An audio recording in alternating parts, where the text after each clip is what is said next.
This video is a video I've gone back and forth on for making for a while now. And not because I didn't want to share it, but because miscarriage is one of those things that changes you quietly.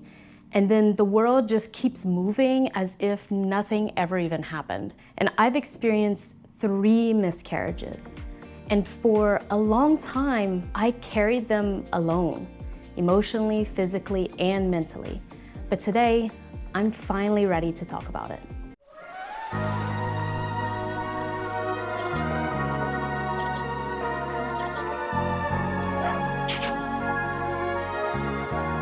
Hey y'all, I'm Sadie, a mama, dancer, and military spouse, and I've created this space all about telling the truths of motherhood, even when it's uncomfortable, because I believe that healing starts when we stop pretending we're okay when we're not.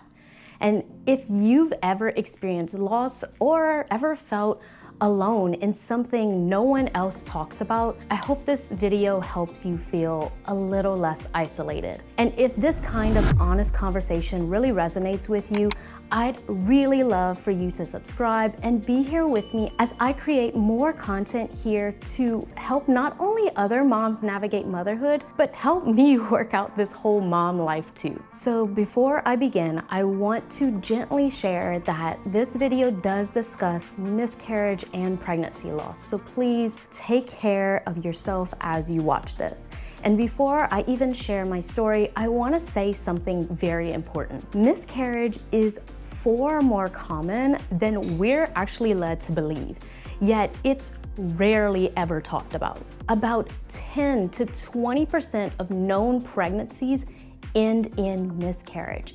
And when you include very early losses, some estimates suggest that up to 1 in 4 women will experience pregnancy loss.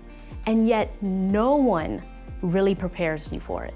Which means when it happens, it feels like you're incredibly alone, like you're grieving something that no one else knows even exists. And this is what happened to me for my very first pregnancy.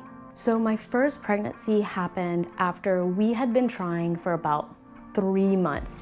It felt really quick. I felt so lucky, and we were just so excited. So excited that we ended up telling everyone immediately. We FaceTime our friends, we FaceTime our family. We shared the news before even seeing the baby because we were that hopeful. And at our first appointment, there was a gestational sac, but there was no baby. And the doctor told us it could just be early, so we just held on to hope. But knowing that, I had a very sinking feeling in my stomach.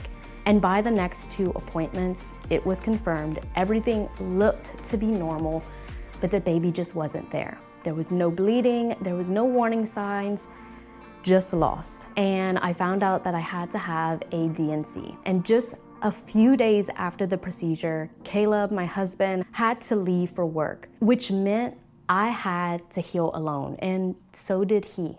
And that being our very first pregnancy, that experience changed how I understood pregnancy forever. After I was cleared by my doctor, we decided, okay, let's try again. And just 2 months later, I was pregnant. Again, I felt so lucky, but this time we decided, okay, we're not going to tell anyone.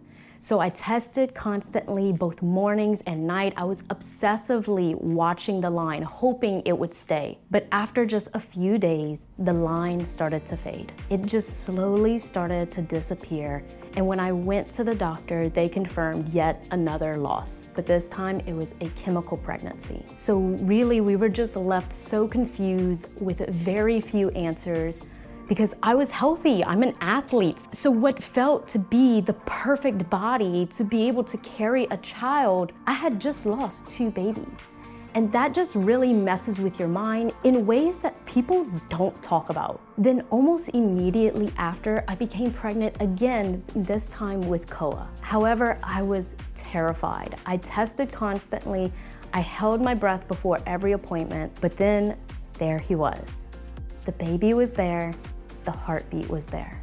Everything was normal, but still we waited. I told my mom right after the first ultrasound, and she was really the only one who knew for a long time. I didn't tell my coworkers or my dancers until around 15 weeks, and then we surprised my mother-in-law and my sister and brother-in-law whenever they came to visit us in Hawaii around 16 or 17 weeks, and only then did we feel comfortable enough to announce it to the world, because loss teaches you caution even in the joy of it. Then let's fast forward. My fourth pregnancy happened when Koa was around 15 months. It was completely unplanned and completely unexpected. Caleb had already left for SEER training, which meant zero communication. No texts, no calls, nothing.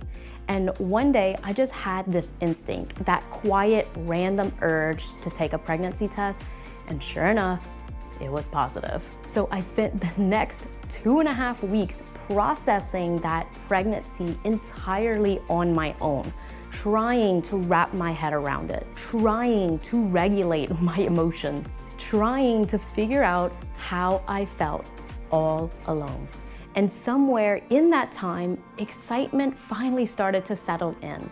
And I remember thinking, I carried Koa. I did it once and I can do it again. Miscarriage was still a possibility, but I truly believed it wouldn't happen again. So when Caleb was finally coming home, I wanted to surprise him. I bought Koa a big brother shirt. I got a book all about how to be a big brother. And when we went to pick Caleb up, Koa was wearing the shirt and I handed Caleb the book. That moment was just so surreal and full of joy, hope, and belief. Just a couple days later, Caleb had to leave again for another training, and that's when the bleeding started. I had to go to the ER by myself, not once, but twice, with Koa physically with me. They confirmed the pregnancy, I saw the baby, and we even confirmed a heartbeat.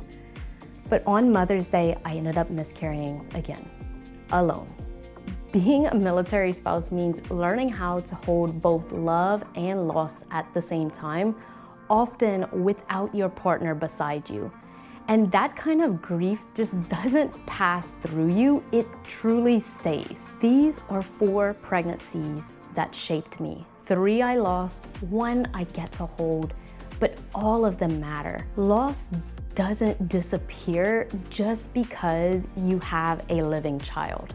And I'm sharing this because miscarriage is common, but it's still so isolating, especially when you're expected to be strong, especially when you're parenting, especially when you're part of the military community.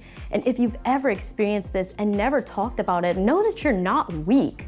You're human, but also know that you're not alone. Before I wrap this up, I want to share something really important. If you're watching this and you're struggling, whether your miscarriage was recent or years ago, you don't have to carry this alone. There are organizations created specifically to support women and families through pregnancy loss. Some offer free peer support, virtual support groups, one-on-one grief counseling, safe spaces to talk with people who truly understand. One organization I especially want to shout out is the Dakota Lee Foundation. When we were living in Hawaii, Caleb, Koa, and I participated in their Walk to Remember, and it meant so much to me.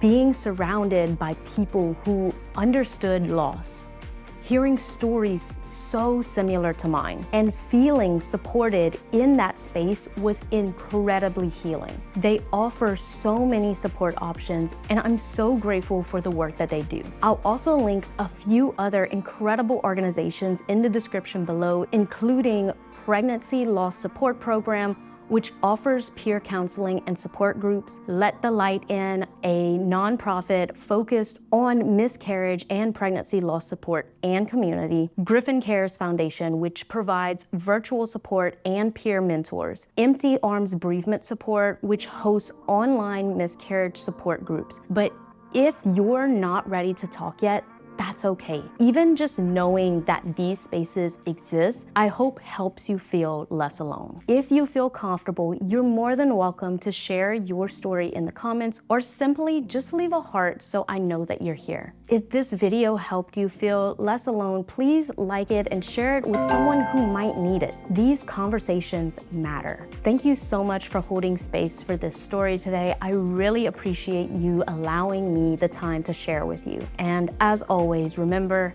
you are stronger than you think.